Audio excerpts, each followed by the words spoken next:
Well, to begin with, on Duber Avenue in Canton, Ohio, on May the 21st, 1916, on a Sunday afternoon, on the dining room table, I was born.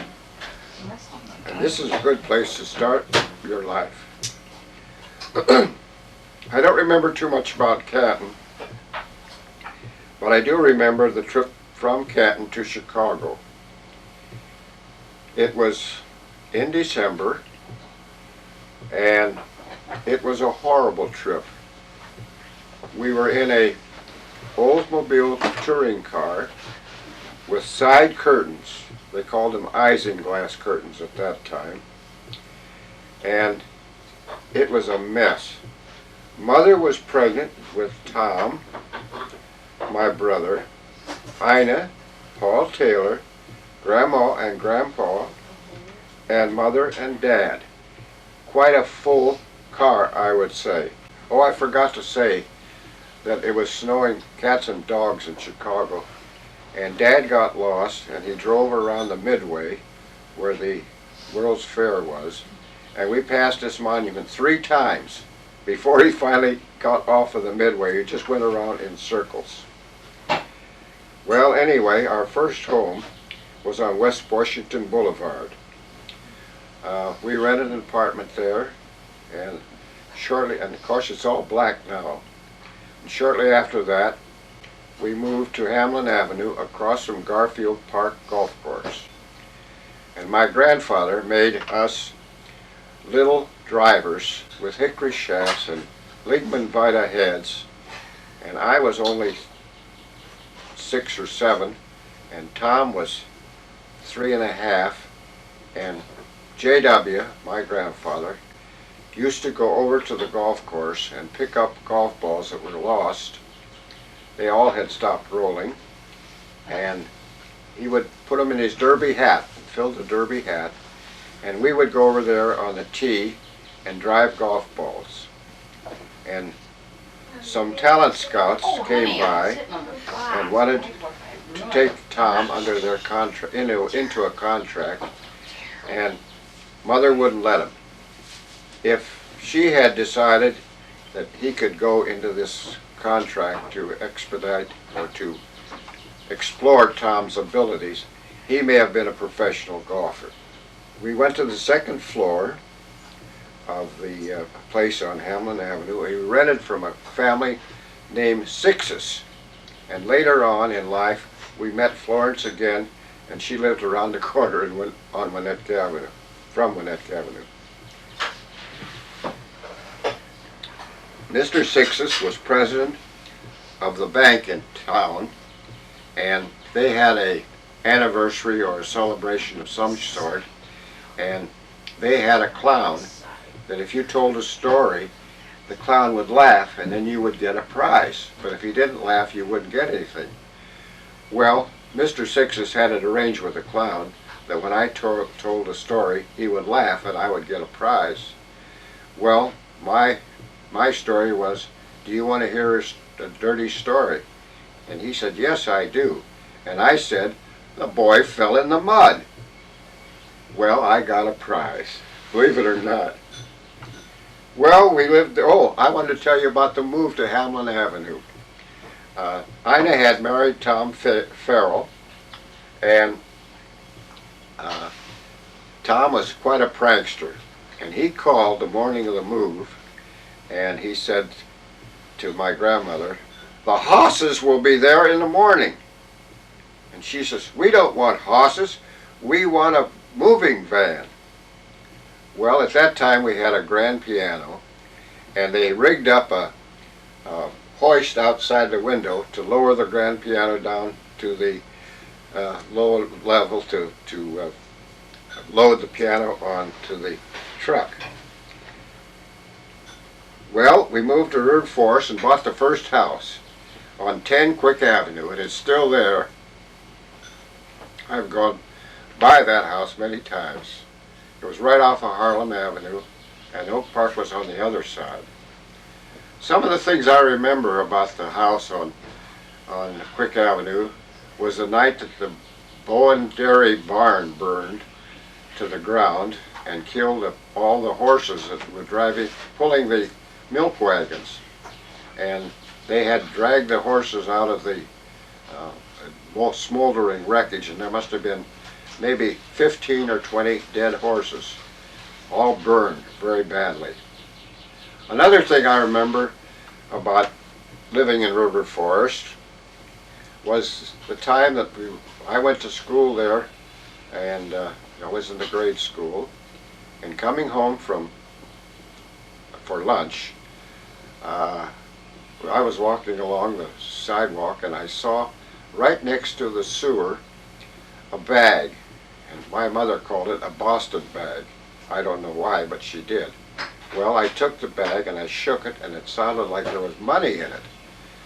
So I think I gave my friend some of the money, not very much, a little bit of change, and I took the bag home, and we dumped it out on the table, and there were $20 gold pieces in there, and all kinds of folding money and change, and it belonged to an American Express man, and it had all the American Express receipts in it. Well, I was in seventh heaven. I had found my fortune. But when I got back to school, there was an announcement that a teacher came around the room and said, "Did anybody find a bag full of money from the American Express Company?" And I thought, there goes my new ship that just came in. So I raised my hand, and he went back to the house and got the bag and gave Mother $10. That was my tip. And the bag probably had over $500 worth of money in it. So what did I do with the $10? I went and bought a camera. That was my first camera, a Brownie, a box camera. The River Forest home was really my first home that we lived in, except Grandma and Grandpa's home in Canton. And Ed Taubensee lived with us there, and he's the grandfather of Eddie Taubensee. One of the things I remember about River Forest was our first radio. It was an Atwater Kent, and it had 3 dials about this size on it, and you had to adjust each one of them to get a station. But Dad would stay up at night, and he would leave me notes of what stations he got and how to set the dials. And it was battery operated, I mean from like an automobile battery, and we had to put the charger on every night, and it had an eerie blue light, big bulb light, which showed that the battery was being charged. We moved from River Forest back to Canton, Ohio, and Dad was working for Superior Sheet Steel Company. In 1928, we left there and moved to Kokomo, Indiana, and he was going to be a vice president sales manager of Continental Steel, which was a merger of Chapman Price, Kokomo Steel and Wire, and Superior Sheet Steel to form Continental Steel. Dad was vice president and sales manager. And that went along for a little while. And after a while, there was so much confusion because of the merger. There were 2 treasurers, there were 2 of everything, so there were friction, traffic managers and everything else. So Dad decided to leave, and he went to Chicago to be a representative of Continental Steel and Mansfield Rolling Mill. But while Dad was with Continental Steel, my friend Delton Gerhardt, who became my very best friend, didn't have a job, and the Depression was on in 1932 or 31, something like that, after the stock market crash. And he didn't have a job, and I felt sorry for him, and I'd asked Dad if he couldn't get him a job. And he got him a job with Continental in the laboratory. Many hours, Delton and I and Dick Swartz, and I can't remember anybody else, but we played basketball in the backyard at the garage. We had a hoop on the garage, and when we got through playing, it was my basketball, and I made everybody clean a section of the basketball with saddle soap so it looked real nice when we decided to play with it again. My school days. I went to school in grade school at McKinney School, and I got to school late. Everybody looked at who was that skinny little runt that came from Ohio to live here.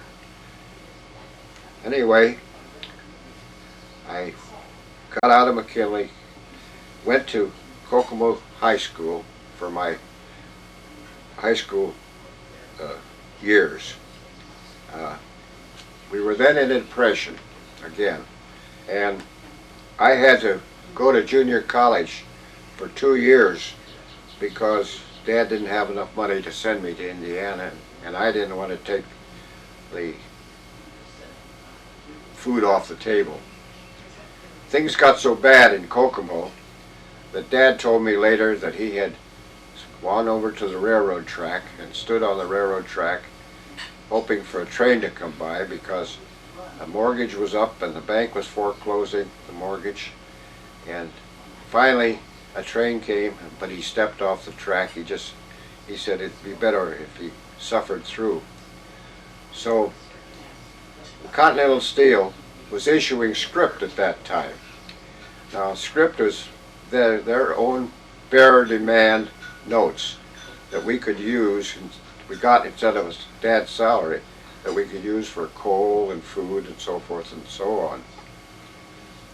Well, after 2 years of junior college, I went to Indiana University, and I graduated there in 1938. After college, jobs were pretty hard to get, and Dad and Ernie Geyer had formed a five-way joint company that it was put these joints in roadways, concrete roadways, to help with expansion and contraction.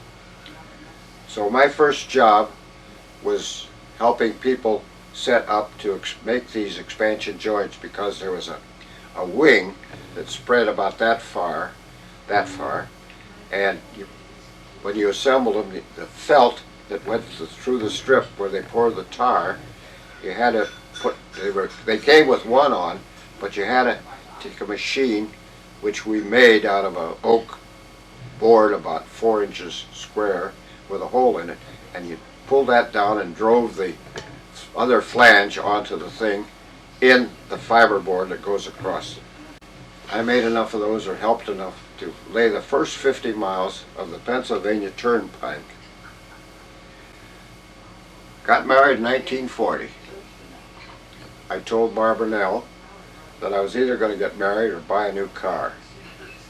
And buying a new car was $850, and I paid that much in sales tax later on when I was buying my Mercedes. I don't think Barbara was disappointed when she saw me in the new car, because she already had told me that she was never going to get married. Well, you know what that means when you when you say things like that. You're going to change the way it goes. So I decided that now is the time to get married. We got married in Cincinnati, Ohio, and while I was on my honeymoon, I filled out the questionnaire for the draft for World War II. I talked to one of my friends, and he says, if you're married, you got a good chance of staying home and not going to war. Well, I'm a born coward, I think, because I decided that marriage was better than war, but sometimes the war is in marriage. Okay, we lived at 4410.5 Drexel Boulevard when I moved to Chicago to go to work for Dad as a salesman and traveling the city of Chicago. Our rent was $37.50 a month, and I had a budget envelope that when I got my $40 a week check, I would put money in for rent and entertainment and food and clothing and things like that. It was that tight a budget. Well, after a year on Drexel Boulevard, which is now all black, I decided after our child we should move again. So I found a place in Lincolnwood, just outside of Chicago, and we moved there. And we had a nice new baby, Gay.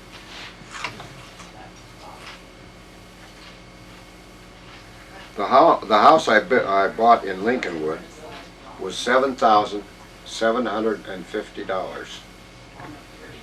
I built a garage, or helped build a garage, and in Lincolnwood, and I sold the house for $18,500 because there was a shortage after the war of housing.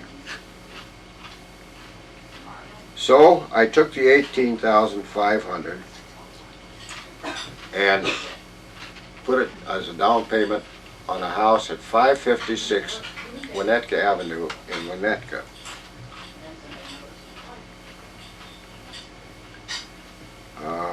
The reason that I moved to Winnetka was because it had New Trier High School and Joseph Sears Grade School, and a lot of wealthy parents with children that I could expose my children to them. Perhaps maybe they would get married. And it did happen. I have a little break in my lifetime now, and I'll tell you a few stories that I remember from my grandfather and from my dad. My grandfather had a smokehouse, and he smoked hams when he lived in Pennsylvania.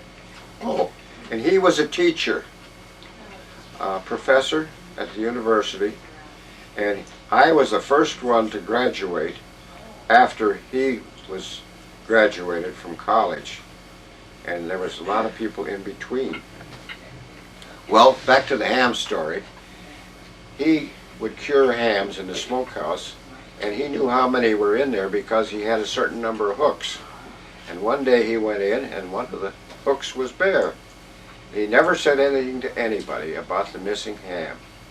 And I think as I remember the story, he said 4 or 5 years after that, one of his friends said to him, "Will, did you ever find out who stole the ham?"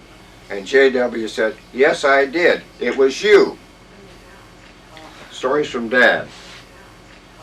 I remember one of Dad's famous sayings was, "Always buy the first drink because the party never gets smaller." And another one he would quote was, "Count that day lost when with the setting sun profits are shot to hell and business is done for fun." Now for my grandpa, a story from my dad's side. He said, he called Dad off to the side one time and he says, "Henry, I'm sure sorry that you didn't live in our generation, in my generation, because we have invented everything that can be invented." He said, "We've crossed the continent with the iron horse, and we have the telegraph, and we have wireless, and we have electric lights." He said, "There's just nothing left." How wrong he was.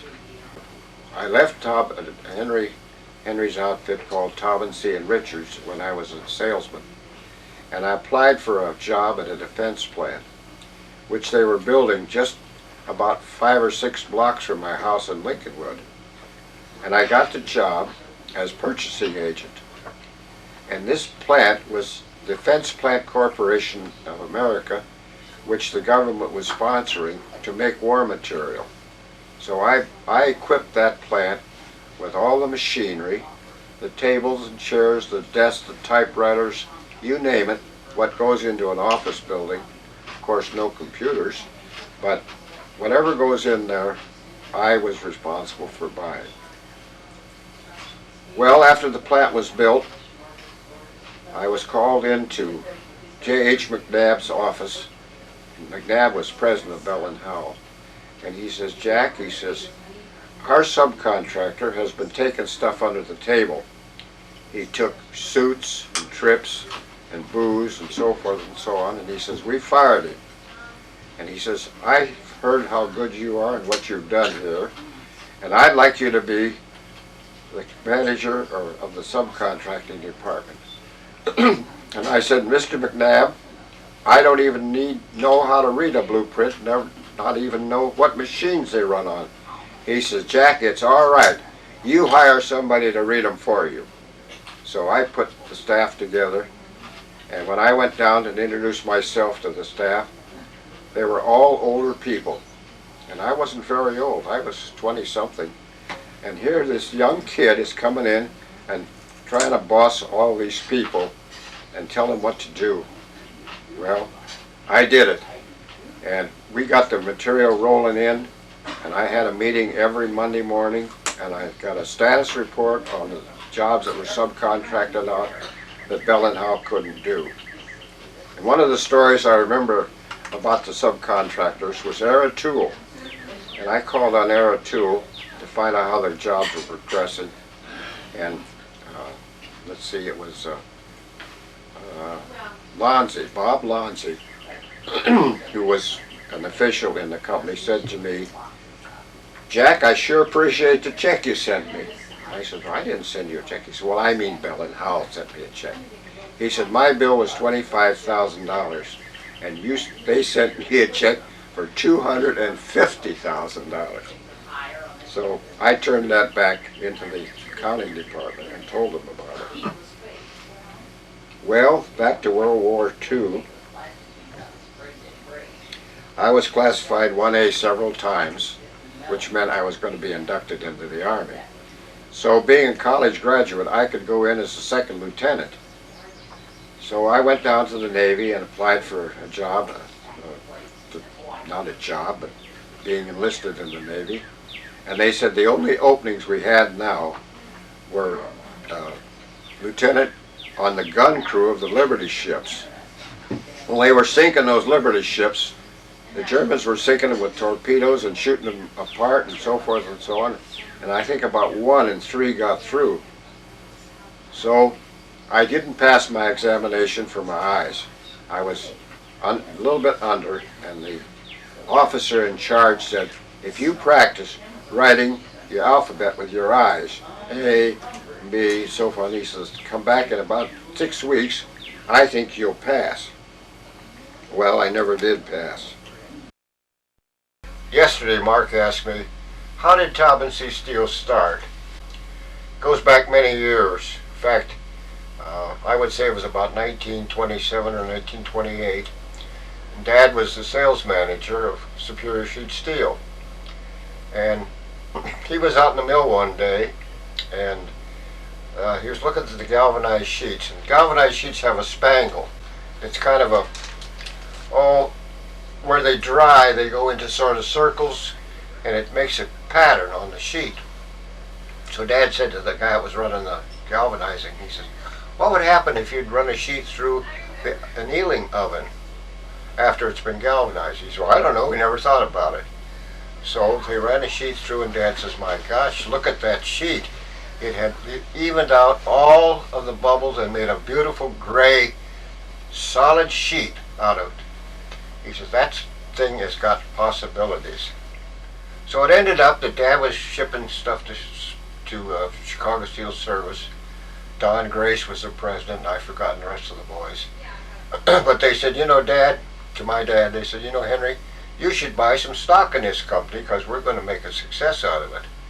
And Dad didn't have a lot of money. And finally, he pried loose of $1,000 and bought $1,000 worth of stock. Well, years later, the company prospered and prospered, and the boys in the company were raising their salaries. Every year they'd raise their salaries. But Dad had stock in the company. He wouldn't get anything. They weren't declaring any dividends. So he's telling that to Larry Jacobson one day, and Larry says, you mean you've never received anything all these years? And he says, no. He said, well, we're going to take care of that right now. So he wrote him a letter and told him that they were going to be investigated if they didn't come up with some cash for Dad, because he didn't get any money out of the company. So they said, okay, we'll give you $10,000. And Larry wrote back and says, we want $150,000. Well, that started the ball rolling. But we did sell. Dad did, and Larry settled for $75,000. Well, the war was over. I had quit Bell and Howell. Tom had come home from the Army.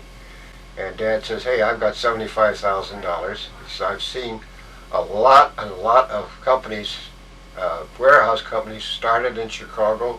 He says, why don't you boys start a warehouse? He says, I've got $75,000. Go find a place to start a warehouse. And started out to be a sheet warehouse mostly, because that was Dad's experience. So we started. So we rented this building at 1325 Randolph. It was an old garage, and we dug a pit in the garage floor to let the trucks come in to dock level so we could handle the stuff off the dock. And we also bought or built an office building that my friend Herb Anderson designed for me.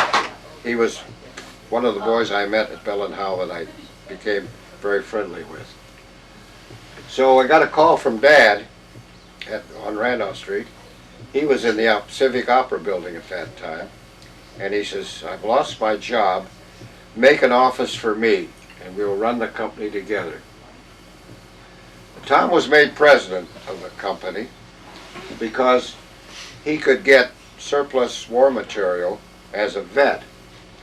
And that very thing led to Tom and I breaking up. And I'll explain that later.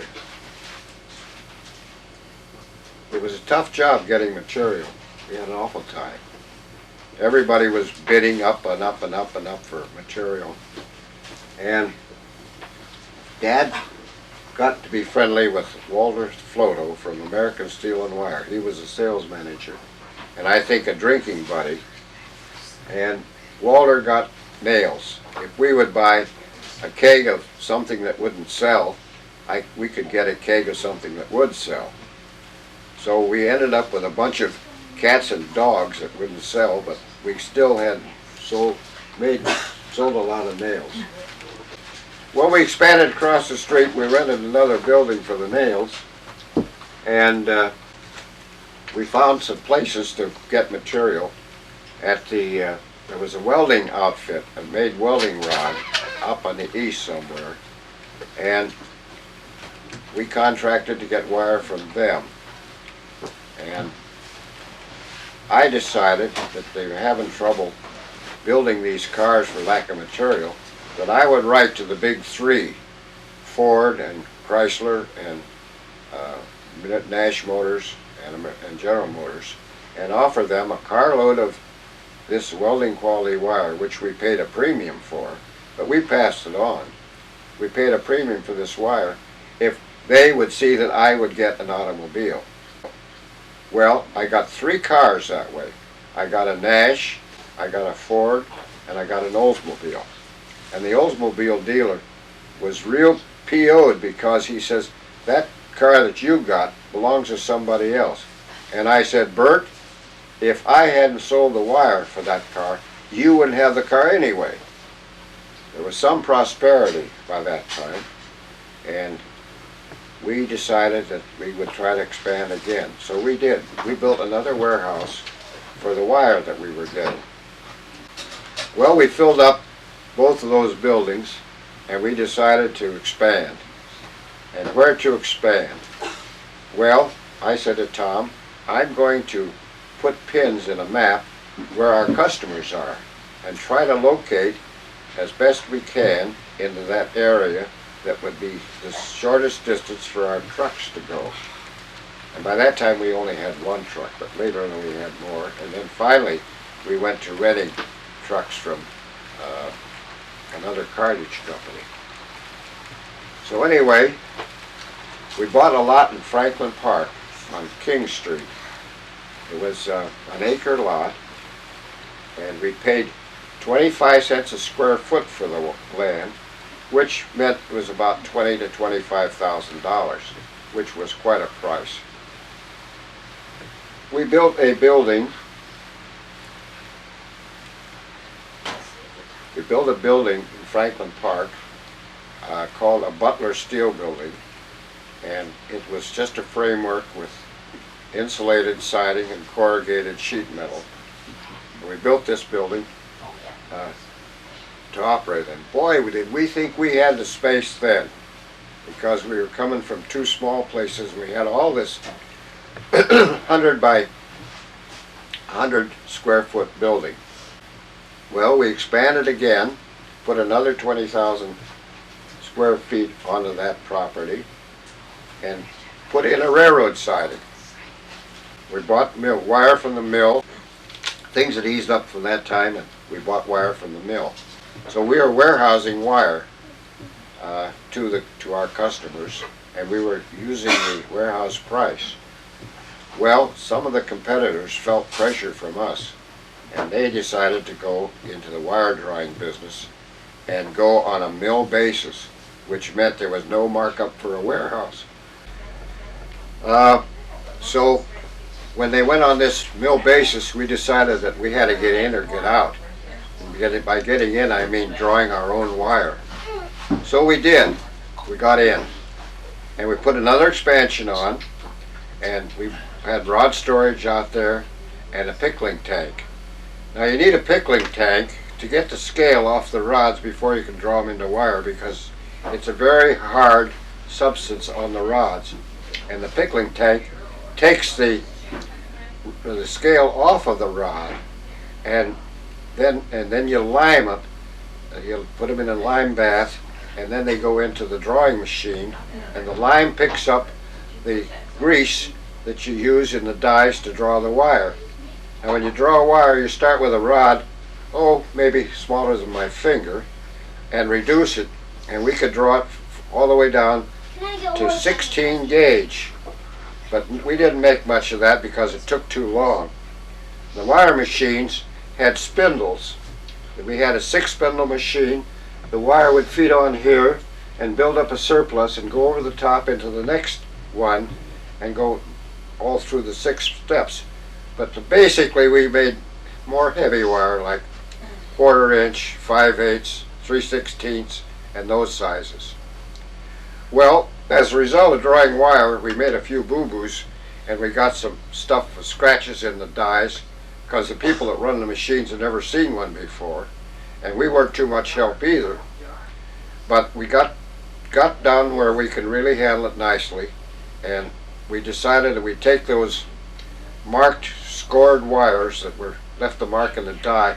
You'd have a wire like exaggerated with a line to run the whole length of the wire. Well, it's not suitable for sale at that point.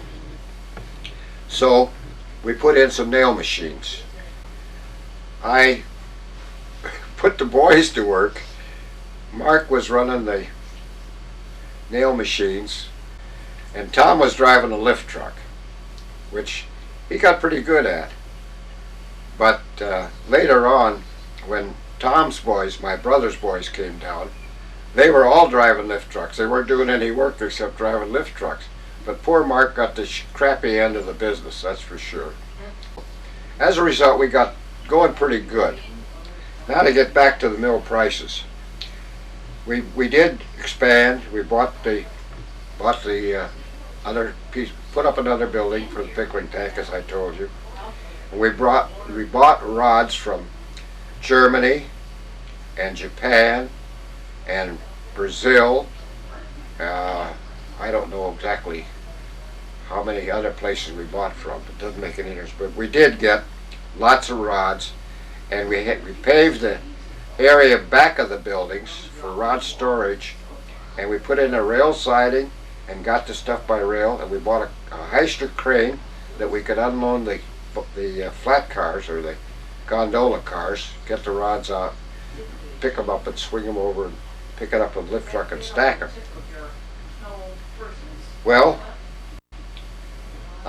we decided to buy more wire drawing equipment because we were prospering, and I was going to make a trip to Germany to find out what they had in the wire drawing equipment, because they were ahead of us, really, quite a ways in all kinds of machinery. So we went over, Barbara and I went over in October of 1960, and looked at some machinery. But we found out that the machinery was limited in capacity. In other words, if they go to a 3/8 inch rod, that's as far as they'll go. And I mean, that was pushing the machine pretty hard. So we decided not to buy any of them. We went over to Germany through the Porsche Club. I had bought a Porsche after our Volkswagen, and it was a step up, and I joined the Porsche Club, and they organized a trip so we could go over there and get Porsches, and I also bought a VW at Hanover, or Hamburg I guess it was, and had them shipped home. It was quite a trip. We went to the old castle where they had a big meadow, and they put the cars in a parking area, and they spelled out PCA for the Porsche Club of America. And the president of Porsche was named Ferry Porsche, and he gave the keys to the car to me. It was a white convertible with a black top, a beautiful car. And he gave a rose to Barbara Nell. And then we decided to tour Germany.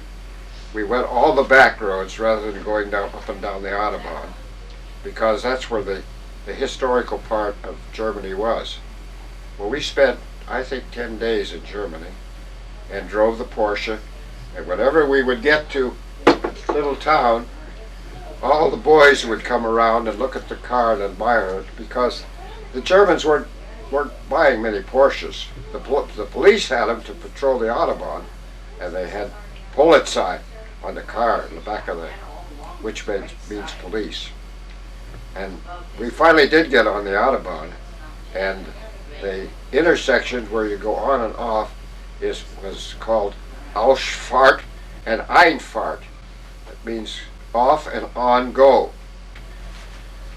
While we were in Germany, Barbara Nell said that she thought she was pregnant. Well, we hadn't been too careful with our sexual activity, because I thought she was too old too.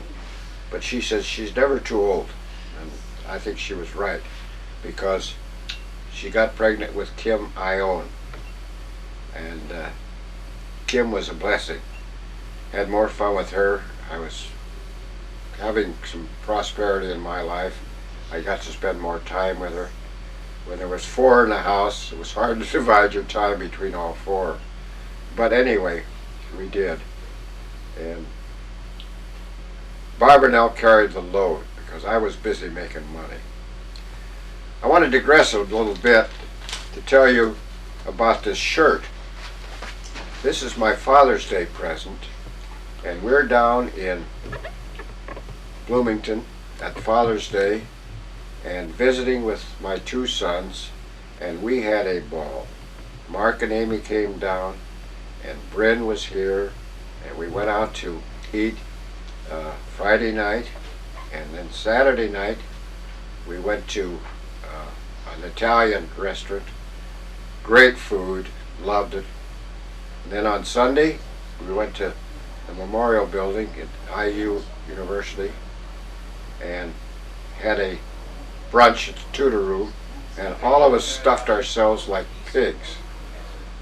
We're having such a good time, we plan to go home on Monday, but we're not going home till Tuesday, because it's been so much fun being with the children.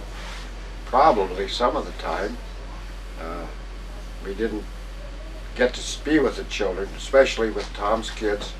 They are delightful people. Amy's a young girl, beautiful woman. She's a nurse. We went to the pinning, and Mark is working with the fire department, which he wanted to do, so it was fun. I wanted to go back to Bell and Howell. Mark didn't know that there was such a thing as Defense Plant Corporation. When I got the job,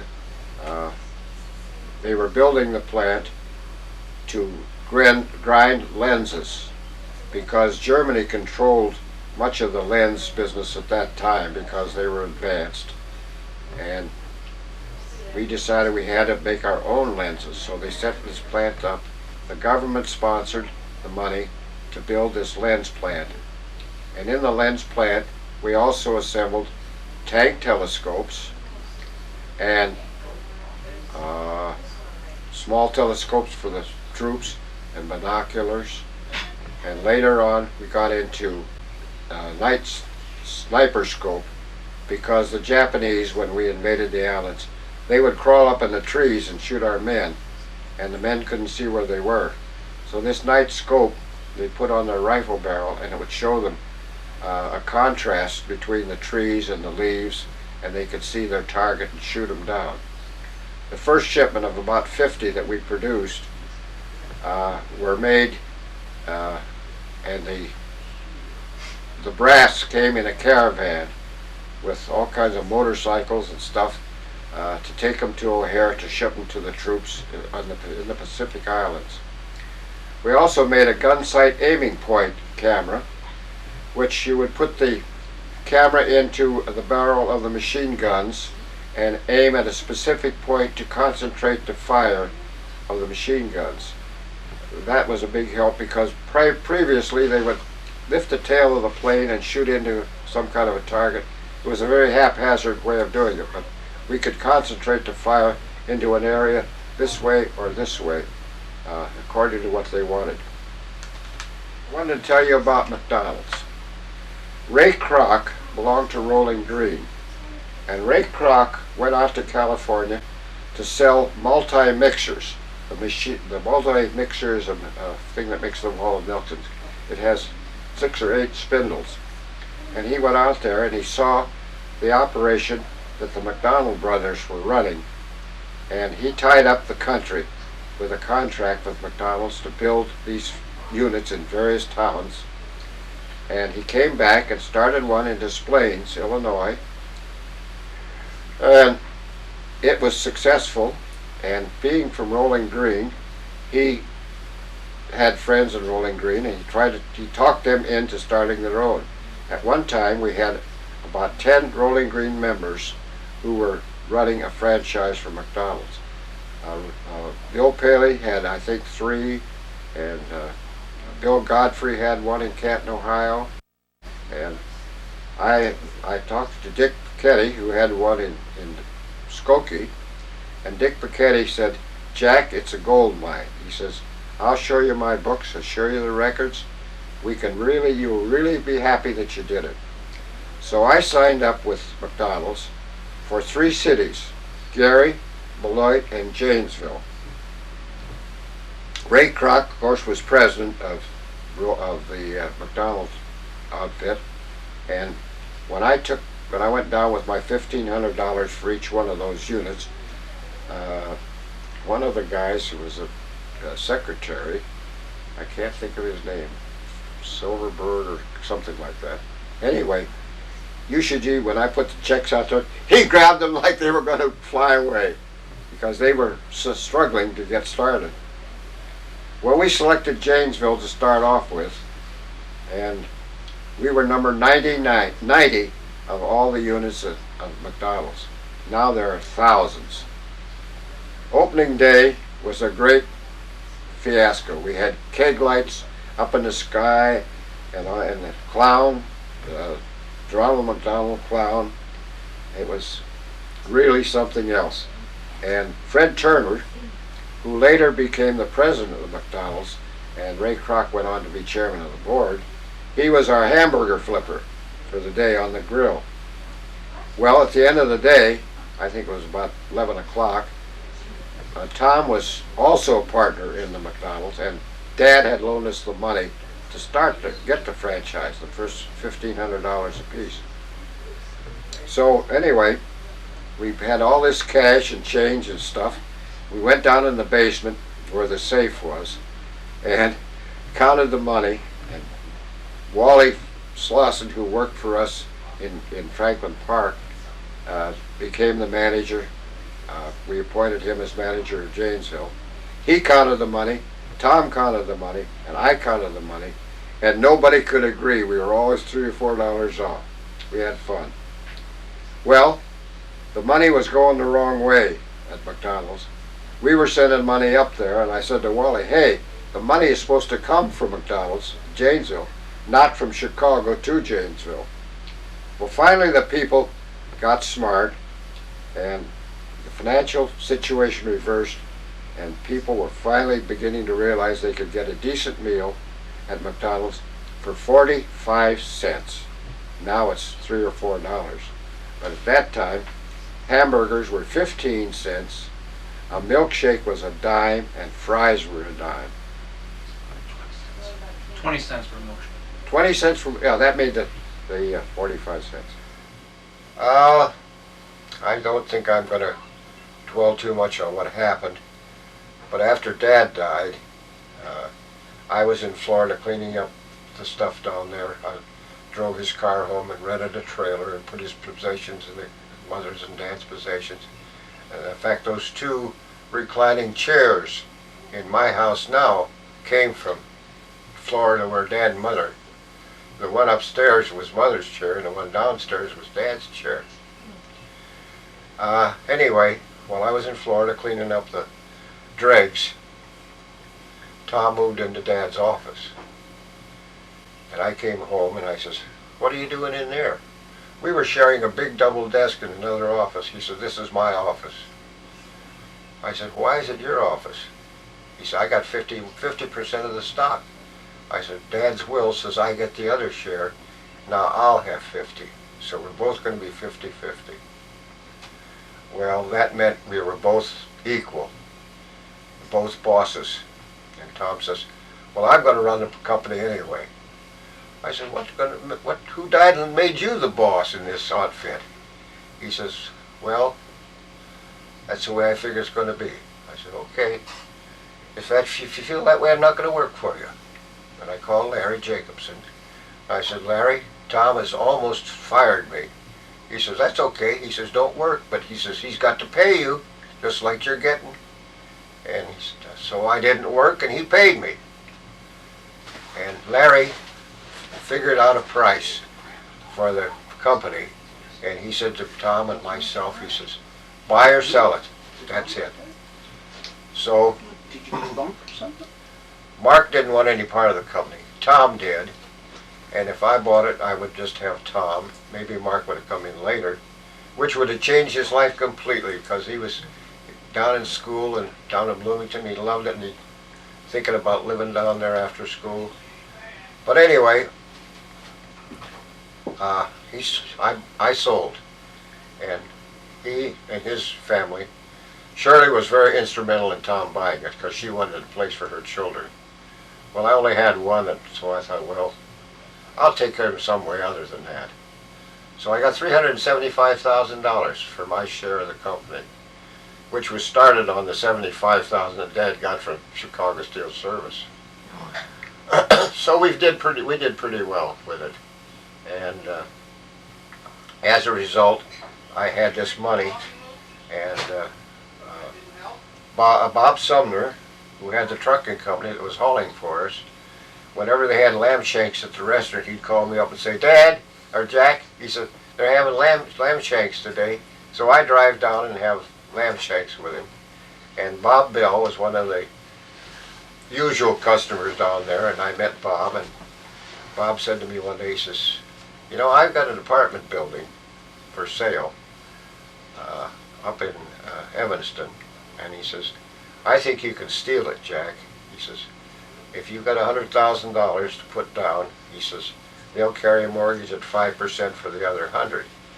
And I says, "You know, I think maybe I need to put my money to work."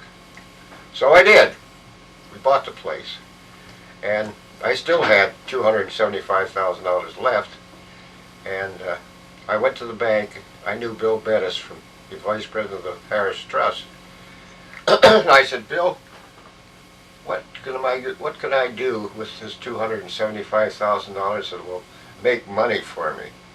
He says, "Well, I'll tell you, Jack, I'm an old Iowa farm boy." And he says, they're not making land anymore. He says, "Buy some land." Well, it was about 2 or 3 weeks after that, Bob Bell called me. He says, "Jack, I got a farm up at Pleasant Prairie, Wisconsin, near Kenosha." And he says, "You can steal it." He says, "Get in the car and I'll pick you up and we'll go up to the farm. So he took me up to the farm, and I fell in love with it. Beautiful cottage there, the cows and everything. It was just wonderful. But they wanted $75,000 down, and the provision was that you had to hire the farmer because he was a loyal farmer and worked there many, many years. And I said, well, gee, if we buy the farm, I don't know how to milk a cow, but we'd have to have the farmer, wouldn't we? And he says, yeah, that's for sure. So I called John Colmar, my buddy, and we made lots of investments together, and most of them have been darn good. So I took John up there, and I said, John, what do you think?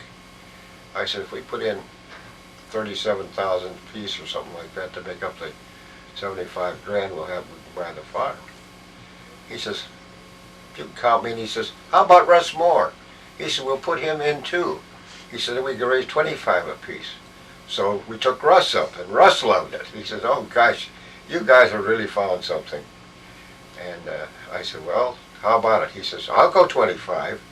And John and I said, we'll go 25. So there was our 75 we needed. And Mrs. Altfelish, who owned the property after her husband died, said that she would carry the 100,000 at 5%. That was the going rate then. It wasn't any steal. So we just got about ready to sign the papers, and Russ says, hey, I've got to build a plant in California because that's where most of my business is, because he was supplying the rivets for the airplanes. So he says, I have to back out.